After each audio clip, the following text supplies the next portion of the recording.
Bismillahirrahmanirrahim. Assalamualaikum warahmatullahi wabarakatuh.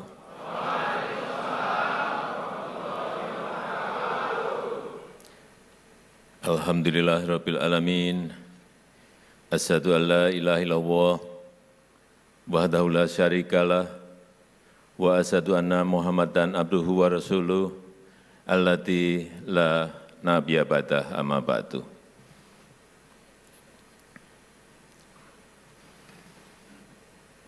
Yang saya hormati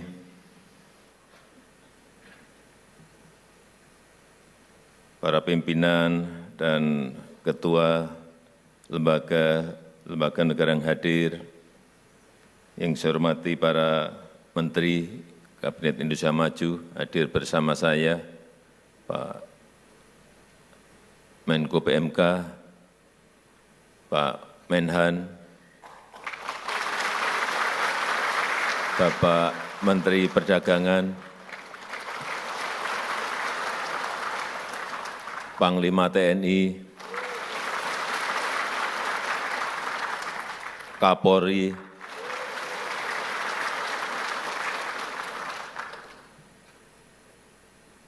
yang saya hormati Bapak Romo Kiai Sepuh, Bapak Kiai Haji Sultan Aulia, beserta Ketua Dewan Penasihat DPP RI, Bapak Kiai Haji Edi Suparto Saifuddin, yang saya hormati Ketua Umum DPP LDI, Bapak Kriswanto Santoso, para pimpinan Pondok Pesantren EDI, beserta seluruh pengurus harian DPW, DPD, EDI se-Indonesia, Bapak Ibu hadirin dan tamu undangan yang berbahagia.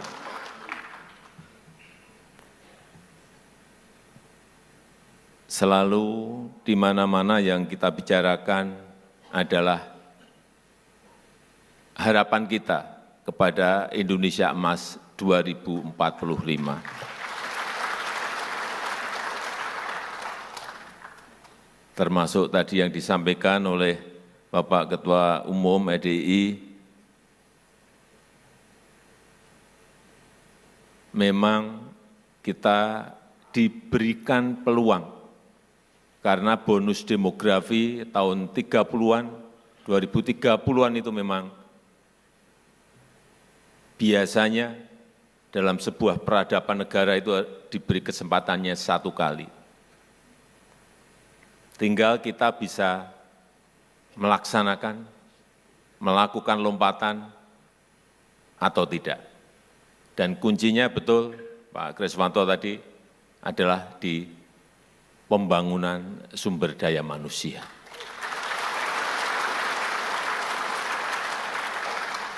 Jadi LDI sudah betul.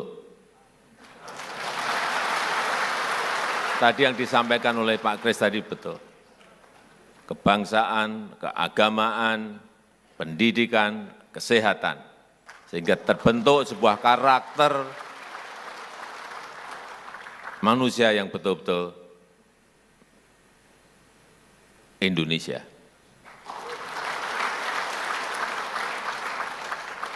Tapi menuju ke Indonesia Emas itu tidak mudah. Banyak tantangan yang harus kita selesaikan. Di Amerika Latin, banyak negara gagal melompat menjadi negara maju. Tahun 50-an, tahun 60-an, tahun 70-an mereka sudah menjadi negara berkembang. Tetapi sampai sekarang mereka juga tetap hanya menjadi negara berkembang. Malah ada yang jatuh menjadi negara miskin. Problemnya adalah diberi kesempatan dan tidak menggunakan. Ini yang kita tidak mau itu terjadi di negara kita Indonesia.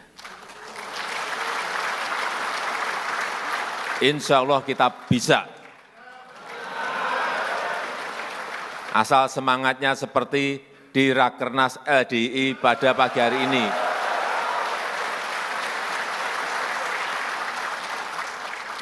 Ya karakternya memang harus semangat.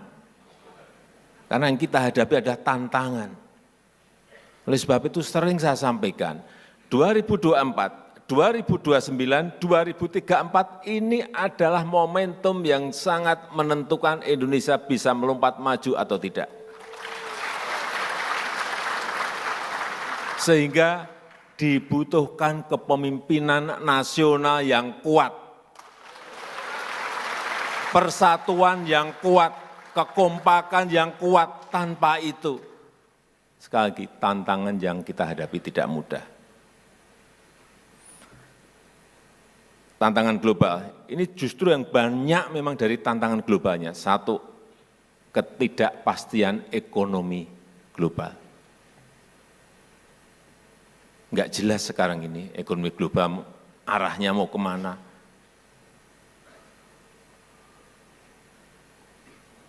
Baru bisa menyelesaikan satu saja muncul persoalan ekonomi yang lainnya. Sehingga sekali lagi dibutuhkan kepemimpinan yang kuat.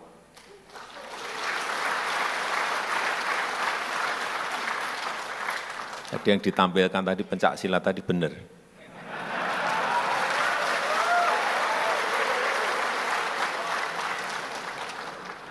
Karena ketuanya Pak Prabowo.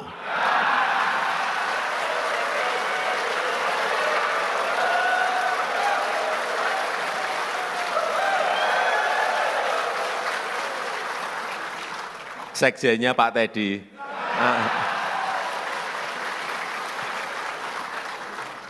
LDI kalau gini-gini itu pintar banget. Memberi simbol-simbol gitu loh.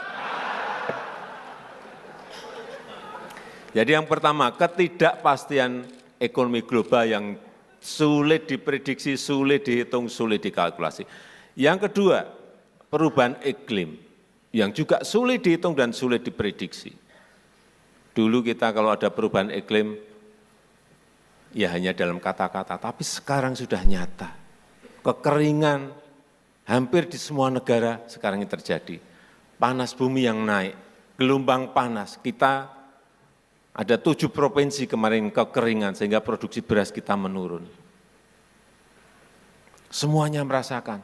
Sehingga kalau dulu kita mau import beras, semua negara menyodorkan, Pak, kami punya sekian juta ton, kami punya. Sekarang ini mau import beras, tanya ke Pak Zulkifli Hasan, sulit mencari barangnya. Semua negara ngerem tidak ekspor beras untuk menyelamatkan rakyatnya masing-masing.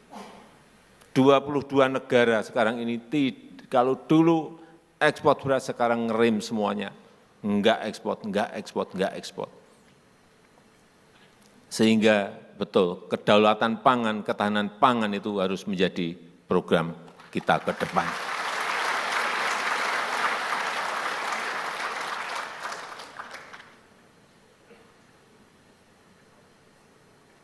Ketidakpastian ekonomi global satu, yang kedua perubahan iklim, yang ketiga perang. Perang di Ukraina belum rampung, ditambah lagi sekarang dengan perang di Gaza.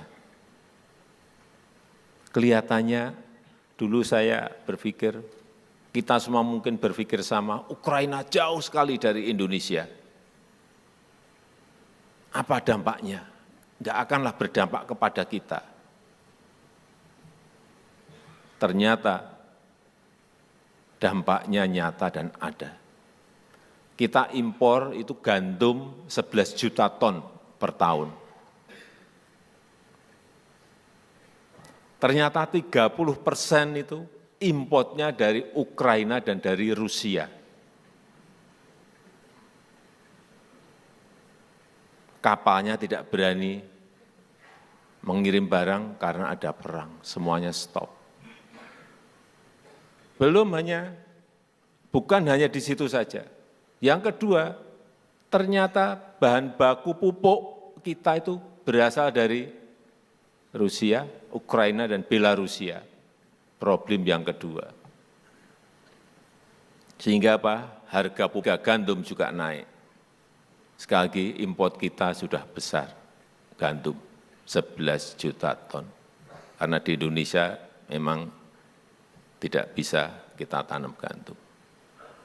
Saya saat bertemu Presiden Zelensky saat itu, dia menyampaikan, Presiden Jokowi, di Ukraina sekarang ini ada 77 juta ton gandum yang berhenti tidak bisa kita ekspor. Saya pindah ke Rusia,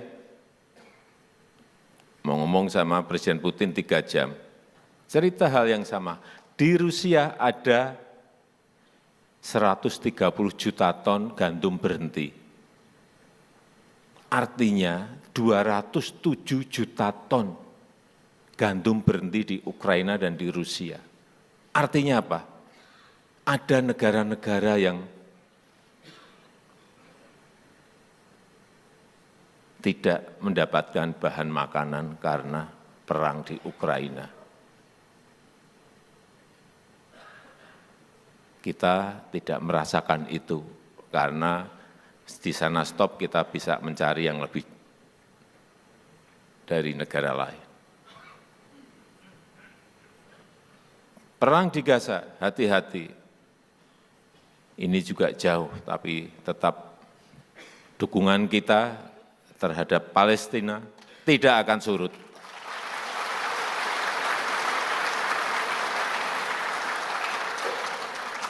Coba Bapak Ibu lihat, Menteri Luar Negeri Bu Retno Marsudi waktu di Dewan Keamanan PBB, paling lantang, paling keras, dan paling menentang.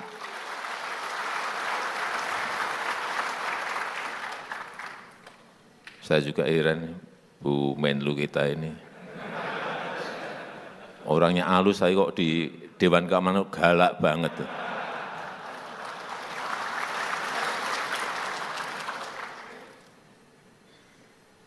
Kembali, jadi artinya apa? Peluangnya ada, tetapi tantangannya juga sangat besar. Inilah kenapa ke depan sekali lagi dibutuhkan kepemimpinan nasional yang kuat. Kepemimpinan nasional yang mempersatukan. Kepemimpinan nasional yang mau merangkul semuanya untuk kekompakan, kesolidan, untuk persatuan negara ini dalam mencapai sebuah cita-cita besar Indonesia Emas 2045.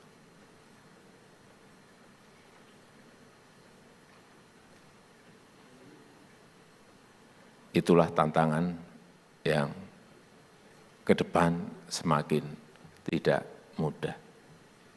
Tapi sekali lagi, dengan karakter yang kita bangun, karakter SDM yang kita bangun, saya meyakini insya Allah kita bisa mencapainya.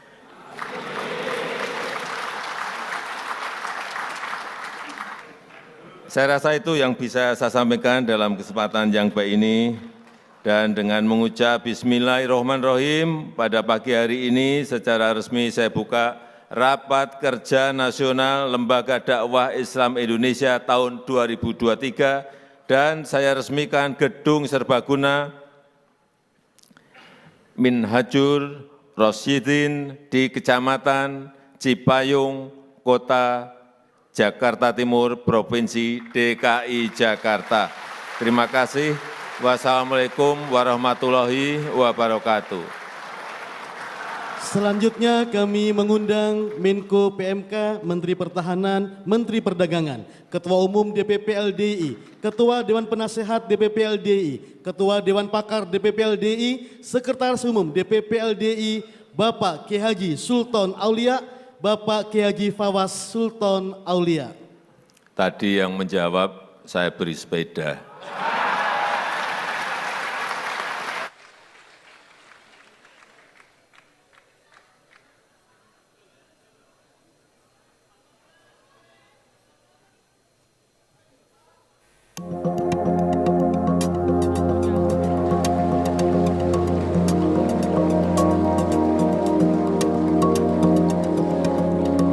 Selanjutnya mohon berkenan Bapak Presiden menandatangani prasasti peresmian Gedung Serbaguna Minhajul Rosyidin, Jakarta.